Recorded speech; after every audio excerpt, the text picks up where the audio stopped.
Welcome back. Every day, 3 women are murdered by a current or former male partner in the United States. Countless others are abused physically and emotionally in any number of ways. The KLEO Center here in Chicago is one of many organizations working to break the cycle of domestic violence. Torrey Barrett is executive director of the KLEO Center, and he's here along with Jennifer Bridgeforth, who's a successful radio host and entrepreneur, also a domestic violence survivor. Welcome to both of you. Maybe I should start with Jennifer.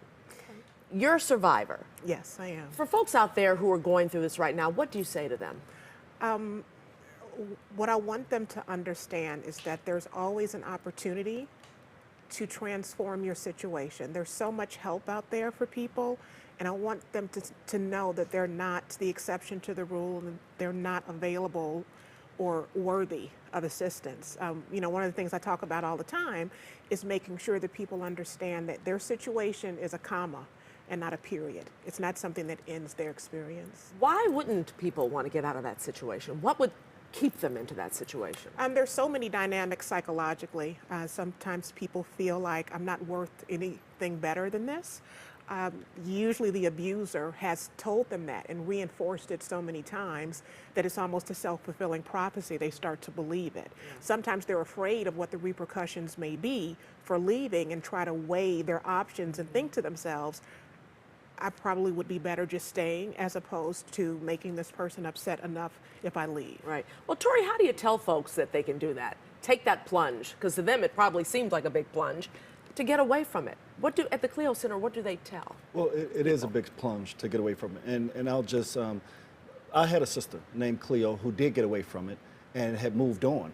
But then she went back 4 years later just to see how her ex was doing because his mother had passed and he ended up taking her life at that moment. And so that's what caused me to start the KLEO Center. And so now, you know, we deal with those young ladies and we give them experiences like that, hey, you can be empowered to get away. But once you get away, you can't look back. You just disconnect. Disconnect and keep going. Yeah. Well, was it easy for you to disconnect?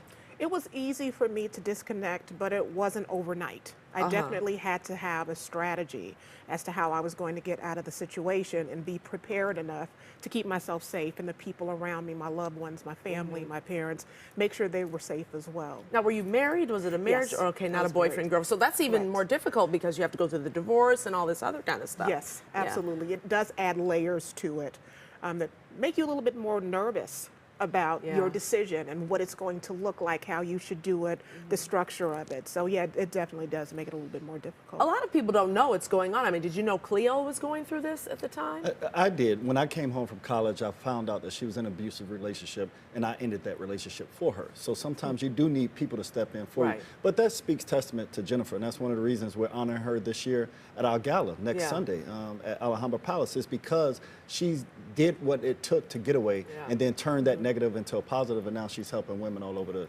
country. And you found a channel to get out. Writing was your way to do it. Absolutely. Yeah. So I had started writing love letters to women who were survivors of domestic violence. I was playing them on a radio show and found out that 50,000 people were logging in just to listen to this 60-second thing I called the Motivational Minute. So a publisher came to me and said, you know what, you should put this in a book. And then that's how the book Wisdom in Pieces came into fruition, is because of the love that we had from the foundation of it, to really talk to women about, and men, about their opportunity to increase their boundaries, to re-identify themselves, to be in control of what their own definition for their lives could be. Do you think it's easier, women listen easier, and you can weigh in on this too, Torrey, to people who've been through it?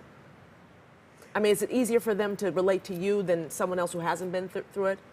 I think there's something about the shell of who I am physically that surprises people. They have a idea of what a survivor of domestic violence looks like, and I think it makes me, in some cases, more relatable when we have the experiences we've had as either the survivor or the family member of someone who's been affected by it. I think it's more relatable for people to say, this is a living, breathing example of the opportunity that I have to really change my circumstances. And someone who went through it, came out okay, someone who witnessed it, a family member, and it came out and it worked out okay. And how do you feel about your award? I am so honored and so excited about it. It was something that when I first started my advocacy work, because I was a survivor myself, I was almost ashamed to talk about it. And when I started talking about it and saw how positively affected women were, when they would come up to me and say, "Thank you so much, you really changed my level of courage about this," I felt like I really have to do this. So now to have myself recognized for the work I felt like I was meant to do, I'm really honored. Are there other survivors who work at KLEO who do this work as well? There are. Okay. We have several survivors that work at KLEO, and we not only work with the victims, we also work with the perpetrators, because you can't stop the cycle unless you work with the perpetrator. Are they willing to work? Are they willing? Sometimes they aren't, but because of the passion behind the story of my sister and all the other programs that KLEO offer, we're able to make a good connection with those perpetrators as well. That's great. Quickly, Torrey, tell us again about next week's event. Sure. So the gala is at Alhambra Palace. It's on Sunday, October the 25th from 5 to 9 p.m. In addition to Eve, we have Theaster Gates, who's being honored, as well as Andriana Zopp, former CEO of Chicago Urban League. A great time, a lot of food, entertainment. A lot of food. All the kids, yeah. So it's a blast. It's always good when you got a lot of food, right? Yes, Okay. absolutely. And the people who are interested can go to the KLEO Center website to find more information about it. And early bird tickets are still available until Monday, I believe. All right. And we'll link it to WGN-TV.com as well. Okay, great. All right. Yep. Thank you both so much. Appreciate it. Thank you. KLEO Center is located at 119 East Garfield in Chicago. And for more information, as we said, visit their website at thekleocenter.org.